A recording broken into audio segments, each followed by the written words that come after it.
بسم الله الرحمن الرحيم. Today we are going to be exploring the question of women in Islam. That is to say, what is the Islamic perspective on women? What is the nature of women in the Islamic worldview? What is the role of women in Islam? And we are going to be looking at this from an angle that may be different from what some of you have done before. And that is, we are going to look at how women in the ancient era, so women before the time of Islam, are portrayed in the Holy Qur'an. How does the Holy Qur'an describe these women? And we'll use that to try to draw a more complex picture of women in the Islamic worldview. Now you see on this slide here that there are a number of pictures of women who are mentioned in the Holy Qur'an. These pictures are taken primarily from medieval Islamic manuscripts. In some regions, especially Iran, there was the custom of illustrating manuscripts. Of course, no disrespect is intended towards sacred figures. However, among the reasons I've put these up here is to show the impact of one's ethnic origin and one's culture on how we perceive sacred history mentally. So, for example, this picture in the middle, I think most of us would say this is women in Islam today, right? These are all women in classical manuscripts in various Islamic stories. Let's make this a bit interactive and see how well you all can do. Let me find one that's easy. Who might this be? I heard it. Yeah, Hajar. She's by herself. That's Nabi Ismail, peace be upon him. They're in the desert. This one?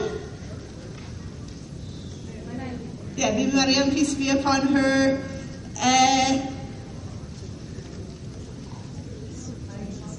Sorry? That's a good guess, but no, they didn't seem to get along very well in their marriage. That killing Asya bit that didn't go over well in terms of domestic bliss. And that's actually Zulaykha. In terms of we do have a set of narrations which say that once she became older, she repented, and then Allah gave her youth and beauty back because she had faith now, and then she married Yusuf, peace be upon him, and they lived happily ever after. It's a very classically common story. And this one is a picture of Bilqis, the queen of Sheba. And this is also the story from the story of Nabi Yusuf, peace be upon him. And this is when they have the fruits and they cut their hands. So you see they're holding fruits. This is actually someone's picture of Adam and Eve, and then these are all the descendants of Adam and Eve. And this, I believe, is also the Queen of Sheba here. So it's just a different representation.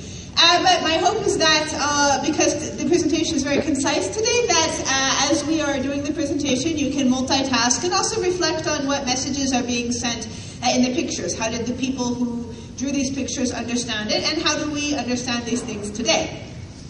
So, with no further ado, I want you to take a moment of reflective introspection and think of 5 words that you associate with women in Islam.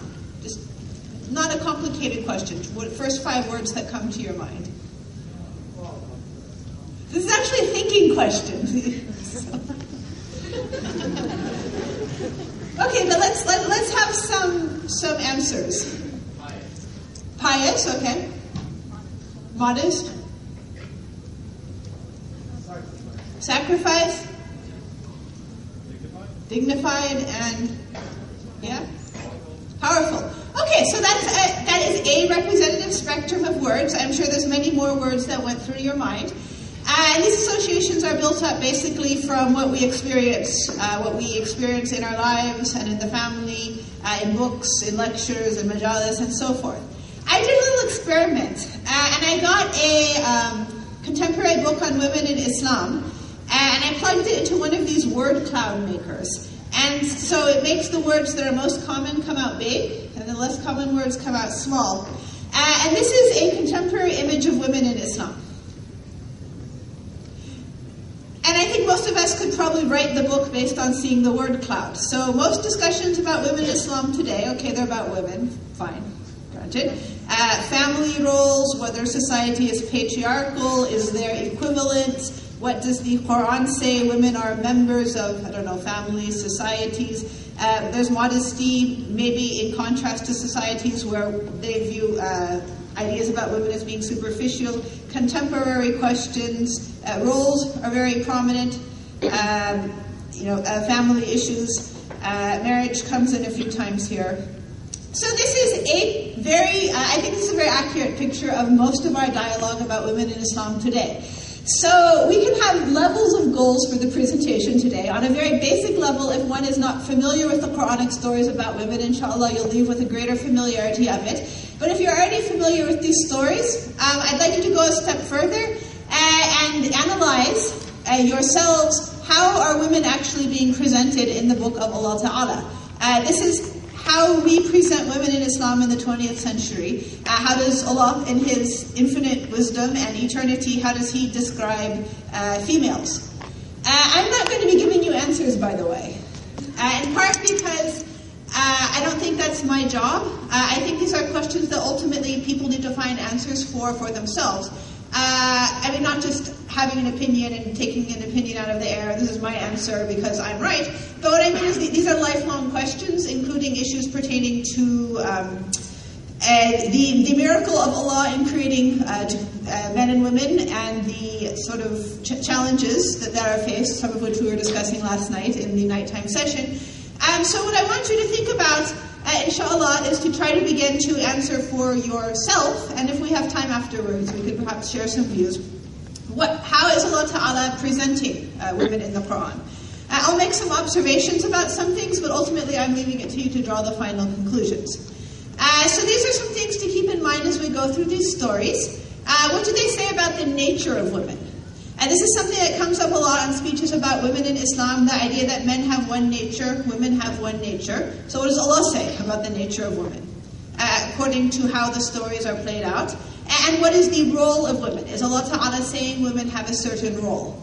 And just as a comparison, there are some verses of the Bible which are very clear that women should have a subservient role and a domestic role. For example, basically doing the sort of housework things that we associate for women, you can actually take that out of the Bible and point to it. So what is Allah Ta'ala saying is the role of women in general? No, that's not supposed to happen. Okay. Yes, and so here are some things which also come up a lot in our dialogue about women. Are we good? Are women essentially angels? Sometimes we have that. Women are angels and, men are the other one. I'm actually sitting here trying to think of what I used to hear my Urdu-speaking friends say. It was, there's one phrase for girls and one phrase for boys. But anyway, I don't want to mess up Urdu. But the point is it like that? Or sometimes there's a stereotype that women are evil and tempt men to all evil, so we have to be careful of women. We hear both sides. Or are we just somewhere in between? Are we all just people? Intellect in women, that is something that comes up a lot in our religious speeches, let's be honest. Do women have more or less intellectual capacity? How emotionally, are we more emotional, less emotional, leaders, followers, faithful, faithless, strong, weak, etc.? I think you get the point. Are we portrayed as different than men, and if so, how, according to the text? And also, another important thing is, why are these women in the Quranic text in the first place? We know that one of the major differences between the Bible and the Qur'an, especially the Old Testament, is the Old Testament is much more historical in its treatment of sacred history. So you have genealogies and generations and things that are recorded as if it's for the sake of recording them because it's important. Whereas we know in the Holy Qur'an, people are mentioned for the message that they are providing. So not because we want to mention this person because Allah Ta'ala wills to mention who they're related to and where they lived and etc. We know that's not how the Holy Qur'an works. It's a very message and ethics-based text. The moral of the story is what's important, and you only get the amount of the narrative which is necessary for that. Okay, so we're going to start with female number 1, Eve, peace be upon her. Now for each of these women, I've put a bit of biodata. There is some guesswork involved. And like Sheikh Arasto, who's not here, see, I can talk about him in his absence. Apparently, this is actually what he's done in his book too. He's used a diversity of sources. I'm sure all of you have seen his book about the lives of the prophets from Adam, peace be upon him, forward. So he's made a coherent narrative based on the Qur'an, based on ahadith, and also based on archaeological records. And there is a fair amount of research done by biblical scholars as well, because these are shared figures. Which of course you take it all with a grain of salt. Obviously if a biblical scholar tells me Adam lived 10,000 years ago, okay, I don't need to accept that and say it's the truth, but these sort of details can help bring these figures to life a bit. So this is really a combination of things. By and large, this should be taken as an estimation about their lives. I'm just making that clear. These are people who lived a long time ago, a really, really long time ago. The idea that Eve lived in Mecca, that actually does come from hadith. It does seem like they had a good marriage. We all know that she had children. Okay, no doubts about that one. These are guesswork except for the Hajj. It is related in hadith that Adam and Eve performed the first Hajj. فوسوس لهما الشيطان ليبدي لهما ما وري عنهما من سوآتهما وقال ما نهاكما ربكما عن هذه الشجرة إلا أن تكونا ملكين أو تكونا من الخالدين وقاسمهما إني لكما لمن الناصحين فدلاهما بغرور فلما ذاقا الشجرة بدت لهما سوآتهما وطفقا يخصفان عليهما من ورق الجنة وناداهما ربهما ألم أنهكما عن تلكما الشجرة وأقل لكما إن الشيطان لكما عدو مبين. So there's obviously a lot to take from the story, but we are looking at women and gender here. So one of the things that has been noted frequently is that Allah Ta'ala is speaking to Adam and Eve together here, right? So he's using the dual pronouns such as kumma and humma, and he's not distinguishing between them. And this is very different from the Judeo-Christian tradition. We know that in the Judeo-Christian tradition there's a very heavy emphasis on Eve made a mistake, Eve is responsible for the original sin, Eve is why Jesus had to go on the cross and so forth. But we don't find this actually in the Holy Qur'an. It's addressed directly to Adam and Eve. You erred, they are seeking forgiveness, they are praying to Allah Ta'ala. So that's one way that the original man and original female were portrayed. Okay, now we have the wives of Nabi Nuh and Nabi Lut. Peace be upon them. ضرب الله مثلا للذين كفروا امرأة نوح وامرأة لوط كانتا تحت عبدين من عبادنا صالحين فخانتاهما فلم يغنيا عنهما من الله شيئا وقيل ادخلا النار مع الداخلين. This is obviously a very different example about two women who are not ethical paragons. That means they weren't ethical role models. They went to hell, according to Allah. If I may speculate, among the messages of this ayah, because we know the ayat of the Holy Qur'an, according to the teachings of Ahlul Bayt, alayhimus salam, they do have many, many layers of meaning, most of which are not known or accessible to us. But among the very apparent meanings, one would say that salvation is ultimately individual. We come into this world alone, we go back to Allah Ta'ala alone, we'll be held accountable ultimately for what is in ourselves that maybe no one else knows. Maybe even your husband or wife or children or parents don't know some things about you. And that's what we will be judged by. So the salvation, it doesn't, although inshallah having a good husband or a good wife can help you towards Allah, inshallah you can get thawab through that. But ultimately the responsibility is individual, and there's no guarantees in life.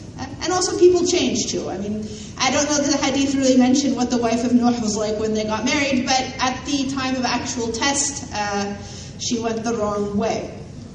Yes, severe ideological differences in the family, which does happen sometimes. Okay, now Sarah and Hajar, who of course we associate with Nabi Ibrahim, peace be upon him. وامرأته قائمة فضحكت فبشرناها بإسحاق ومن وراء إسحاق يعقوب قالت يا ويلتى أألد وأنا عجوز وهذا بعلي شيخا إن هذا لشيء عجيب قالوا أتعجبين من أمر الله رحمة الله وبركاته عليكم أهل البيت إنه حميد مجيد. So this is the story in the Holy Qur'an where the angels come to Nabi Ibrahim alayhi salam, and among the things they say to him is they're giving Sarah a miraculous child, because at this point she's beyond the age of reproduction. And so they speak to Sarah, they tell her she's going to have a child. She's astonished because this shouldn't be possible. And that's actually why there is that ultimate translation for dhahikan. I mean, the most literal to us nowadays is she laughed, as in it was so silly that she would have a child, or so surprising, or maybe so thrilling, because, you know, for someone who hasn't had a child and they desperately want one, to suddenly be given one once you've lost the hope can be thrilling. That's a common understanding, but many of our mufassirin, and even in our ahadith, it says that actually means that she began to experience the female physiology, which would enable her to have a child despite her advanced age. Allahu a'lam. Anyway, it's not really fundamental to the discussion here. And then they say this is basically Allah is powerful. That's obviously a main theme of this story, that Allah's will is above everything, and He does what He wills, when He wills, how He wills. A more subtle point here, as this is one of the cases where Allah has His angels come to speak to women. So in this case, the angels are speaking directly to Sarah, so it's a form of divine communication. That's actually different to what we have in the Bible, for those who are interested. This is a picture of the biblical one. What's different in this picture? Okay, that's Ibrahim, in case you can't tell. There's the angels who are disguised as guests. They're not speaking to her, they're speaking to... Right, in the biblical story, the angels speak to Ibrahim and Sarah is inside, so she's not involved in it. In the Quranic story, the angels speak to Sarah and she's with him. So it's actually, if one is looking at the portrayal of women, it's quite different, because it doesn't have to go through Ibrahim, it goes directly to her. These are the types of subtleties you should look at when you're analyzing the text for these sorts of things.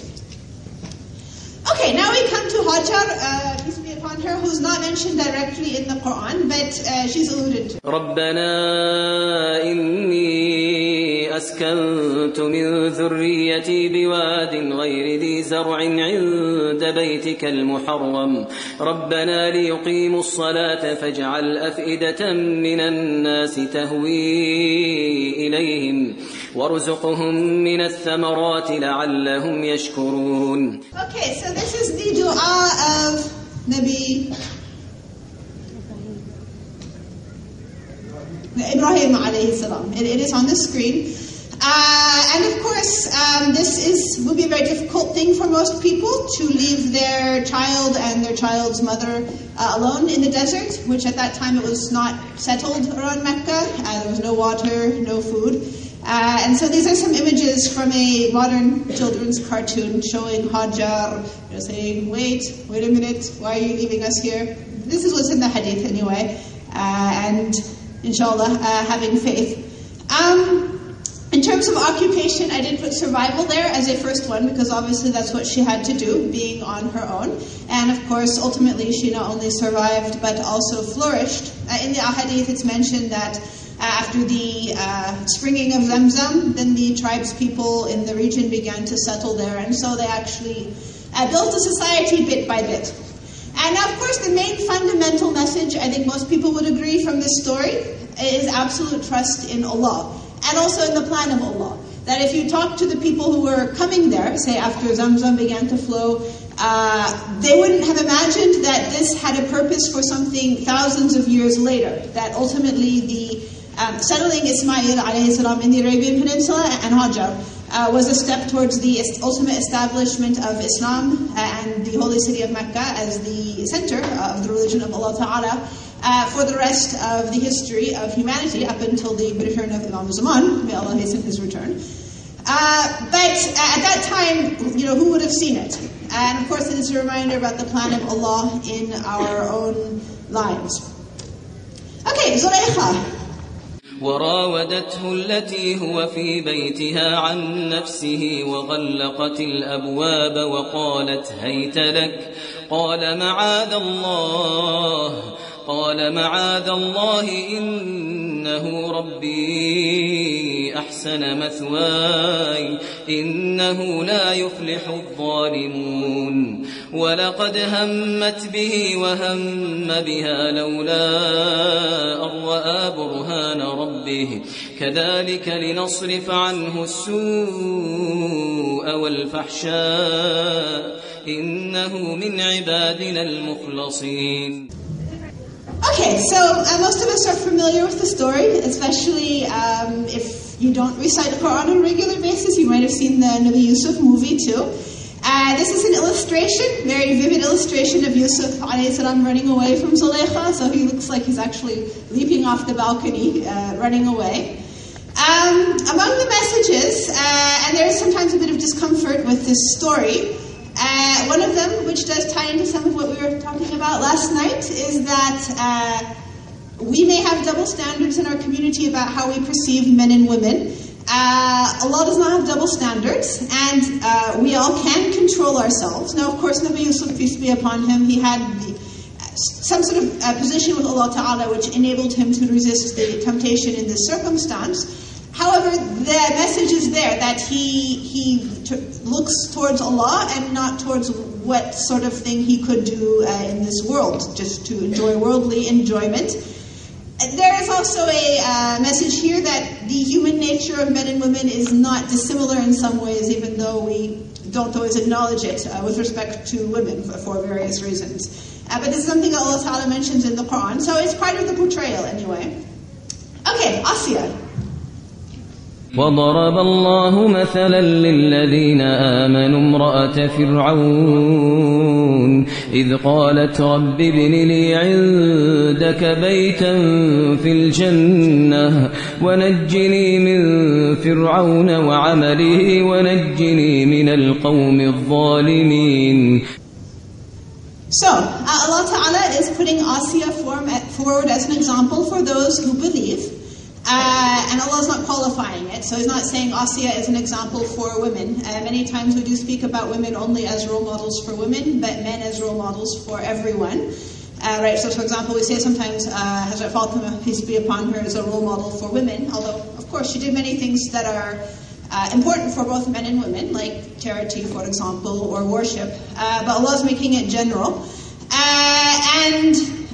Again, I think this is, well, not only I think, but even in the Holy Qur'an, this is in parallel with the story of the wives of Nuh and Lut, peace be upon Nuh and Lut, obviously not the wives, who are in the opposite situation. So they're married to someone who's a prophet and godly, but they're not guided. Asya, she had to hide her faith and stand up for her faith before her husband, and he kills her.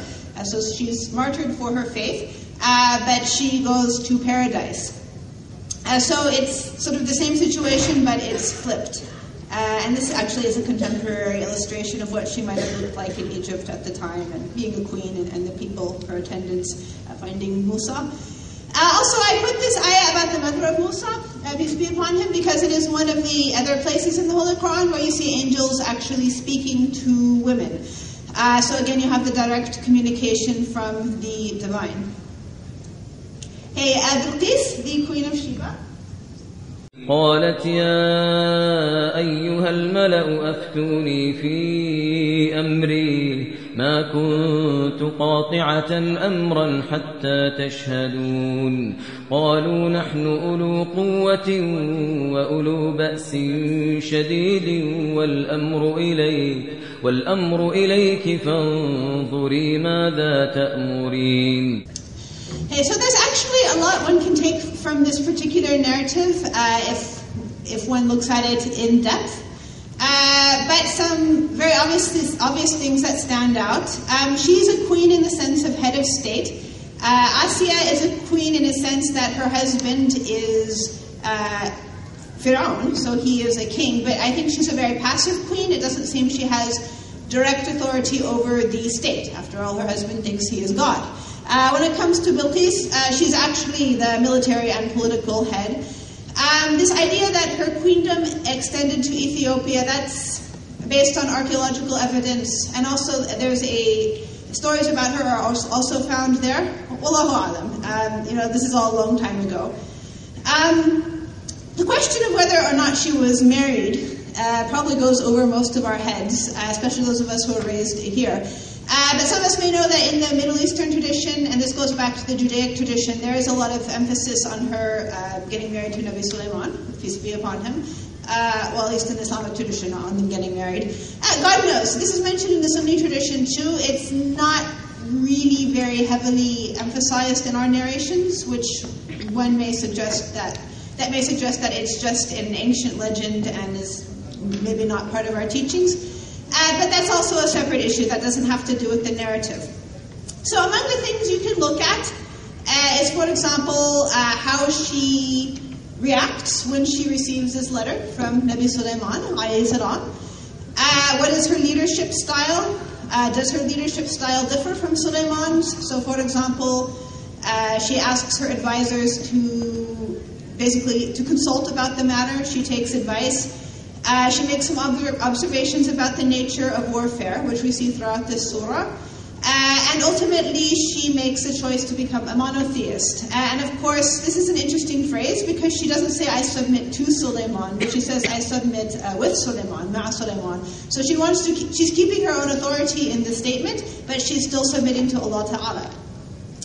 And this is an interesting portrayal, by the way. It's portrayed as a meeting of the genders. So you have Bilqis and her entourage of females, and Sulaiman and an entourage of males, which of course is not much in the surah because grammatically her advisors are males. But this is how people apparently pictured it in the day. So in that day. So when they heard this story, this was how it interacted with their cultural environment and other things they'd heard to make this picture, which is one of many pictures of it. I also just tried to select pictures that I thought were aesthetically pleasing. Okay, and lastly we're going to talk about Hazrat Maryam, peace be upon her. فتقبلها ربها بقبول حسن وأنبتها نباتا حسنا وكفلها زكريا كلما دخل عليها زكريا المحراب وجد عندها رزقا قال يا مريم أنى لك هذا قالت هو من عند الله إن الله يرزق من يشاء بغير حساب. There are obviously many ayat of the Holy Qur'an dealing with Hazrat Maryam, peace be upon her. This is just a small selection. A few things. In terms of occupation, her occupation is very unusual, particularly for a female, in that she was dedicated to the temple for worship. That was seen as a male occupation, which is mentioned in the story. Obviously, when she's born, her mother says the male is not like the female. As Muslims, we believe that she wasn't married, and obviously we know the story of Nabi Isa, peace be upon him. Some things that come through this. Obviously, Hazrat Maryam, peace be upon her, she's receiving divine miracles. So the literal interpretation is she's receiving food from Allah Ta'ala, so physical fruits. Some of our scholars do question whether that actually should be taken as she physically got fruits, like we see in the Maryam Muqaddasa movie, and usually that's how we see it, or is it taken metaphorically? Again, God knows. This is what the ayah says, though, and on the surface it does say foods. And then she's selected by the angels. So again, someone who's spoken to by the angels. Another thing which may not necessarily jump off of the page is that she's really going against the gender standards of the Judaic culture. I would venture to say that much more so than Muslims, Judaism in its orthodox form is very male-centered in terms of worship and what you consider the real part of the religion. That is to say, the religious functions, in my view, are more for males, and women are given a different role. So the religion itself is shifted more for the men, whereas although in practice the way things work out in our community is different. Theoretically, a woman, she can be a mujtahida, she can recite the Holy Qur'an. I mean, I'm not going to get into whether a woman should recite in front of men or not, but the point is she can recite the book in the same with the same worth as a man. So there's many. Theoretically, there aren't a lot of these divisions, and if there are, it's more for practical issues, such as modesty and not bowing in front of the opposite gender and so forth. But in any case, she's breaking a lot of social norms. So she's in the temple, that's breaking a social norm. She's bowing and worshiping in the temple, that's breaking a social norm. She's carrying a child, that's breaking a gigantic social norm. It was very shocking to her people. And of course, Nabi Isa, peace be upon him, he exonerates her, and tells the people that she's not committed a sin. However, it's basically breaking the culture of their society. And I'm using that word intentionally because of our many discussions about culture and religion. And perhaps this is in preparation for the fact that Nabi Isa, peace be upon him, he is essentially ushering in a new era of religion, and that from that time on, the Judaic heritage would be transformed into what is now a new religion. And even we see this with many of the prophets. Our Prophet, sallallahu alayhi wa alayhi, salawat.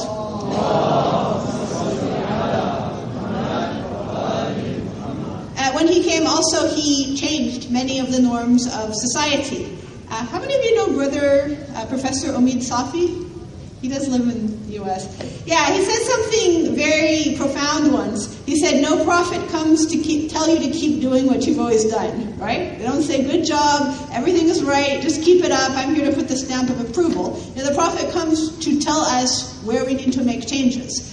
And sometimes those changes are uncomfortable and difficult, and this is something emphasized by the Holy Qur'an, that you don't just follow what's always been done, but you follow the truth, and the Prophet is bringing the truth. You have to seek out the truth, and so forth.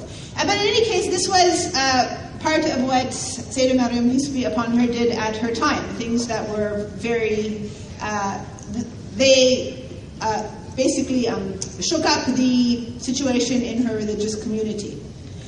Okay, so in summary, I will leave you to think about these questions. And I hope, inshallah, that they're things you will continue to think about. Also, we get new insights as we go through life. Our view of these things, say, when we're 15, is very different from, say, when we're 35 or at a different age. But just, inshallah, you can continue to reflect on them. And, of course, reflecting on the Holy Qur'an is something we're very strongly encouraged to do. And to consider the portrayal of women. I hope, inshallah. Now, again, I did say I'm leaving it to you, but I do hope that one thing that did come across is that there isn't just one kind of woman in the Holy Qur'an.